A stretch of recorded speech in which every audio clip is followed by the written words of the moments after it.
All right, joined now by Ty Windisch, host of the Eurostep podcast and covering the Milwaukee Bucks here for the Alley-Oop. Ty, thank you so much for jumping on, man. Been a tough stretch for the last 5 games or so for Milwaukee. It's been gotta be stressful. Yeah, new year, new me for the Bucks has been new year, much worse me, which is not what any Bucks fans or certainly anyone around the team would have wanted. Bucks are 1-4 in the new year with a one win, a close win over the San Antonio Spurs. I think only two of those games were at home, but still, it's just unacceptable for a team of this caliber. And I think Milwaukee has seen their defense backslide, and their offense has stalled out a lot in these games as well, which a team that was built to rely more on offense, of course, swapping out Drew Holiday and others for Damian Lillard, they can't afford either of those things, and certainly not both. So we are seeing a bad slump for Milwaukee. I think some of this can be corrected by players playing a little bit better, by some scheme tweaks, by some more favorable matchups, but I think also the lack of perimeter defense on Milwaukee's roster has really been showcased in this recent run of games where 59th overall pick Khris Livingston played almost a whole second half against Utah because it seemed like nobody else could stay in front on the perimeter, which is kind of indicative of the spot Milwaukee is in right now defensively. Yeah, it was a wild rotation, and I didn't even realize that Khris Livingston wasn't playing a ton like when I tuned in for that game. And then, oh yeah, hey, you just gotta try some stuff, and that seems to be the stage where Milwaukee is at right now. So over the last 5 games, allowed 122, 142, 112, and 132 points in that stretch in the 4 losses, 4 out of 5. The defense just it is gone. And I did also want to share this, though, just to give Bucks fans a little bit of positivity. So I cover the Nuggets for people that don't know.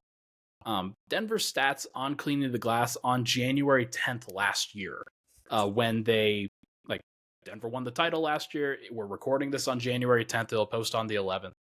Last year, Denver stats: 7th in net rating, 1st in offense, 23rd in defense. So, it can happen. Milwaukee is 4th on offense and 20th in defense. So, they're still in that range right now where you just can't be the worst team in the world, and they're not. But it's a question of whether whether it actually will happen or not. I think is fair. Right. Yeah, it is. And clearly, Giannis Antetokounmpo wants it to happen. He's been frustrated with this level of defense, which makes sense. I mean, Giannis is, probably one of the most equal two-way superstars you'll find in terms of what he provides on both ends of the floor. I've seen him called a defense-first superstar. I mean, scoring 30 per game on 60% field goal shooting is, not really bad on the other end either, even if it's not the prettiest buckets you'll see. Yeah, it's, just a historic accomplishment. But I think of course, the Bucks are used to winning with defense. And I think everyone's aware that it's not going to be the same with the trade they made. But being a horrible defense is not going to slide. And they were making positive progress. I mean, I know they had good shooting luck in December defensively, but also it just looked better. I think their philosophy is chase shooters off the line, try to funnel them toward Brook Lopez, which frankly is relatively similar to what we've seen in years past. The issue is they've incorporated multiple schemes on defense because the base one just doesn't work all that well. Because it turns out when you don't have Eric Bledsoe or Drew Holiday and some collection of George Hill, Dante DiVincenzo, Wesley Matthews, Javon Carter, etc., on that point of attack, the base drop just isn't as effective. The Bucks are all the time getting the ball handler and the big going together at Brook Lopez. And as great as Brook Lopez is, that's just untenable to happen, 20 times a game, 10 times a game, whatever it is. And then they try switching. They'll blow the switches sometimes. Sometimes their players still just get beat. They've tried zone. They haven't done it as much recently, but the zone has been one of their better switch-ups, but it's just really unrealistic to play a bunch of zone every night. I mean, zone should be a change-up in NBA, not, your go-to. And I think there's a hankering to almost see too much of it sometimes from fans. So hopefully Jay Crowder can get healthy soon. He would be a welcome addition. He is one of their best perimeter defenders, or at least was when he was playing earlier this season. And I think realistically, I mean, there's going to be some sort of roster move coming. I don't know. I mean, they released 2 of their 3 two-way players. I would question how much you can really expect to be added to a contending rotation via 2 ways, but it was interesting that they made, 2 of those moves at once on the right before the guarantee date there. But I would look for Milwaukee to be very, very active as usual in trade conversations, any buyouts that are below the MLE, so the apron restriction doesn't affect them, which would be, I think, most players who are bought out. Unfortunately, Bucks fans really like the idea of getting PJ Tucker back for free. He has guaranteed money for next season. I really don't see him getting bought out, but crazier things have happened. But I think they probably just need some more defensive reinforcements to make any sort of scheme work, even if head coach Adrian Griffin has not dialed up perfection by any means on that end, and they've made tweaks over the way. I think the caliber of perimeter defender is just lacking right now. Yeah, by the way, I think the Nuggets might be interested in PJ Tucker if he gets bought out too. Yeah, I think a lot of teams would be. I mean, yeah. He's old, but everyone likes what he brings off the court and on the court. Yeah, there's no doubt. And I mean, could Milwaukee use a guy like that? Absolutely. I think everybody could use a guy like that. And most important thing to remember for Milwaukee is that you can still bounce back from this. It's going to take a committed effort, but they didn't add Damian Lillard for his defense. They added him to enhance the offense in the playoffs, enhance the offense in the regular season, and that has happened. There's no doubt that his presence has helped facilitate some growth for Giannis. It's helped facilitate some growth for the rest of the roster where they're getting the easiest shots possible, and a lot of those guys have capitalized on that. But you mentioned that there are some guys going through slumps. Just who are some guys that are playing well around the Dame Giannis pick and roll right now, and who are some guys that are struggling? I think Beasley is probably the biggest beneficiary to it, even though it's probable, or at least likely, that he ends up getting shifted to the bench eventually if they are able to add a better, or even Crowder comes back healthy, just because I think their starting lineup needs more juice defensively, and Dame tries, but there's just limitations there, especially with his load on offense. But Beasley has, to his credit, I mean, he's knocking down, 50+% of his threes still, I think, or at least recently. Yeah. He has been a flamethrower at very high volume. I know on the recent Kirk Goldsberry chart where they show the players who have scored the most from each zone, Beasley has both of the corners. So he has been lights out from the most efficient, or the second most efficient shot in basketball. Giannis has been lights out at the rim, which is the most efficient. And then who you don't see is Dame, who's actually been slumping as well with his shot making. So if he's able to add the dangerous above the break threes, I mean, even if they're not starting together, the combination of corner three, Giannis at rim, and Dame above break is going to really even shift defenses into even harder positions. Pat Connaughton has started to hit some shots lately, but the Bucks bench has overall just been a disaster. But on the positive end, Khris Middleton, I think, looks great when he plays with the rest of the starters. I mean, the lack of attention on him has opened up some more catch and shoot, but also with the elite perimeter defenders obviously flocking toward Dame and sometimes Giannis. I mean, teams are almost more likely to put forwards on him than bigs now because the bigs just can't hang anymore. Khris is able to work against worse defenders. His assist numbers have gone up. He has ugly turnovers, but his turnovers are still pretty low on the season. And since he's back to his full minutes load, it's been very common to see 20+ points, 7 or 8 assists, several rebounds in there. And I think this is really the perfect role for Khris, being able to play off of those two guys. So the bones offensively of the team look great. I think it's just about making sure the right pieces and the right depth is in place. So, if the starters are playing well, the lead doesn't go away when you have bench players come in and are just unable to make shots. Yeah, some numbers to back that up, by the way, with Khris Middleton specifically. Plus 14.5 net rating when he, Dame, and Giannis all play together. And for Dame and Giannis, they're actually -1 when Middleton is off the floor. And that is kind of the formula for this team, right? You want all of the best players on the floor, and that's what's going to happen in the playoffs. Knock on wood, obviously. I think that it's very fair that if you build a team around Dame, Giannis, and Khris Middleton, then they're going to look great when they're playing together. But it's also going to be about those minutes where you've got either one or two of those guys on the floor, or having none of those guys on the floor, where those minutes have been really problematic for a team that is obviously, when you take away the top level guys, a little bit bereft of talent and creation. So going to be interesting to see where they continue to go with that. But Khris Middleton is still looking like that guy that could be a helpful third piece on a championship contender. It's just going to have to be about getting him there and making sure that he's in a great position to succeed. So between him and between Dame, I'm curious to see whether this sustains, because I'm a little bit worried about some of the underlying numbers with Dame, but as long as Khris Middleton's healthy, I think he helps out a lot. Yeah, I mean, I think there's an adjustment process for Dame. I think he's also going through quite a bit off the court, which has been publicized to a certain degree. But um, I think we've seen flashes where Dame looks like Dame, and I'm pretty confident he's going to get back there and just break through. And frankly, with how many great shooters the Bucks have had not make anything in the playoffs, if there's going to be a time to slump, if it's controllable, I'll much rather take all the misses in, November, December, January and have Dame really be getting in a rhythm in March, April, and hopefully beyond then. So it's something that you can live with. I mean, I know there's red alert in Bucks world right now with how bad they've been to start the year. I think a convincing Boston win the day this comes out would obviously go a long way toward calming that down a bit. But even Sure. without that, I think it's just going to have to be a little bit of riding it out and waiting until Dame is able to get back to the 20 plus points, high assist numbers, pretty good efficiency in those games. Even when the defense is a little leaky, the Bucks can still win because they can outscore, out talent other teams. The plan shouldn't be to have a track meet every game,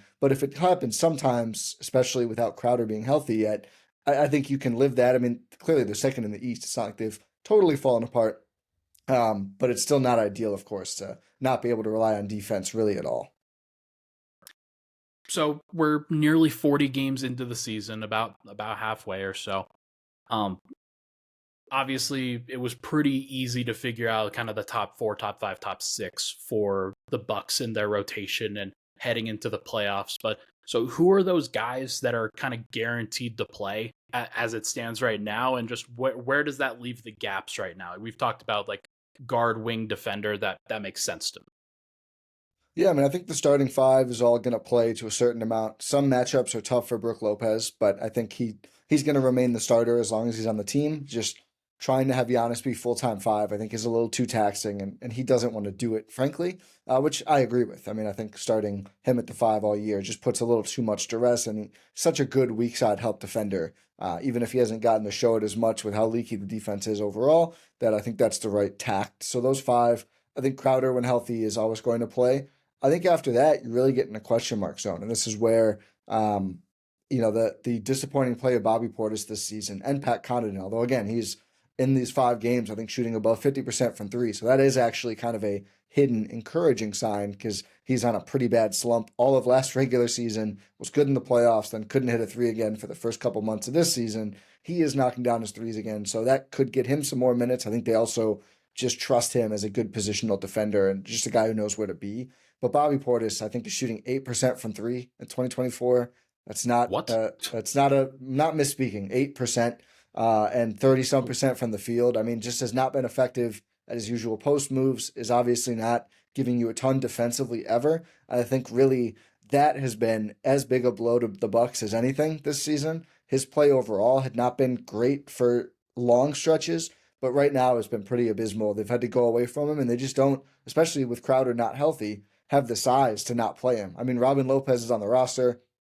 He just sits on the hardwood. Like, he doesn't actually play. So they're really low on big depth and just bench punch. I mean, Bobby was, I think, third and sixth man of the year voting last year. They certainly relied on him to give them a consistent punch off the bench, and it has not happened. So I think that's been problematic, and that really puts his status in doubt, both in terms of regular minutes in the playoffs, as well as, is he going to be on the team past February 8th, given the salary he makes and his prominence around the league versus the Bucks not having a ton of tradable salary and really looking for upgrades and better fits on this roster. So, I think Connaughton is maybe playing his way back in. The young guys, Andre Jackson and Marjon Beauchamp, are both maybes. They've had nice stretches, but it feels maybe too early for both of them still at this point. We'll see. Ditto for Khris Livingston, who has like one game over 10 minutes now this whole season. So I think they're really searching for, who's the guard that we can capably slot in. Campaign is injured right now and just has been too streaky, not good enough defensively for them. So I think that's the biggest hole. You get that guard, you get Crowder, maybe you make some other moves on the bench to try and shore it up, but then you have a pretty good top 7-8 heading into the playoffs, I think. I think that's fair. And I think that if you trust the formula, if you trust the actual structure of Dame, Giannis, Khris Middleton, and then the added bonus of having a rim protector like a Brook Lopez, who you don't necessarily have to play all the time, but will be very helpful in some matchups, then that's gonna be a big deal. Like, you're not gonna survive a Philly matchup without Brook Lopez. Yeah. You're not gonna Yeah. survive probably a Miami matchup without somebody like a Malik Beasley to get hot and carry your offense a little bit in some stretches. I think that there's a lot to like about where Milwaukee is at still. Like their record is still good enough in order to get a top seed.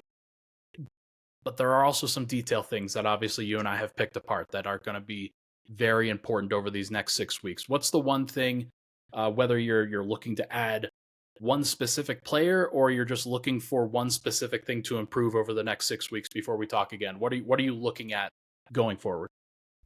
I mean, for player type, I mean, just like Caruso is who everyone wants, but even like a Chris Dunn, I think would totally change the makeup of this team, frankly, and sounds a little ridiculous for a player as not regarded highly around, I guess, more casual fans, but I think someone like that and he played excellent against the Bucks, but unfortunately on a team that is executed by Danny Ainge, so we'll see if that would cost like 10 first-round picks or something to make that deal happen. But in terms of on-court, just to not totally, have hopes and dreams on roster moves, although I do think John Horst will get something done. He always does. Would just like to see better execution kind of on their switching. I think, they're going to try to drop every game. There's only so much you can expect, I think, from Dame and Beasley. And they started Andre Jackson and Beasley. Dame was out for personal reasons against Utah. And their defense didn't they actually had their worst defensive half of recent memory. I mean, they were terrible, even with another plus defender. I think Andre Jackson does what he can, but still very young, a rookie, and can't shore it up by himself. But I think their switching needs to be better, especially when Lopez is involved. Sometimes it seems like there's just confusion on, are we switching 1 through 5? Are we doing 1 through 4 and drop next to it? Like, they've let guys get open on those, not really knowing. And I think switching is going to be really important for this team, just as one of their counterpunches defensively, one you can use more often probably than zone or anything else. So I would like to see their switching improve and just be. They've had good runs, largely when the young guys play, just because they're more mobile. But I just want to see their overall team defense, specifically on switches, improve, because I think that makes you much more playable, even without ace defensive pieces. At least make the point guards hit their contested runners and stuff, not dunk or have wide open threes. That's the level of defense I need from the Bucks going forward. Seems like a reasonable ask. There's nothing wrong with that. I do think that you just gotta keep pushing forward. And I know that the season is long. You can go through a bunch of different iterations. And like I mentioned with the Nuggets numbers at the beginning of this pod, like it can still improve and you can still be a great defense in the playoffs.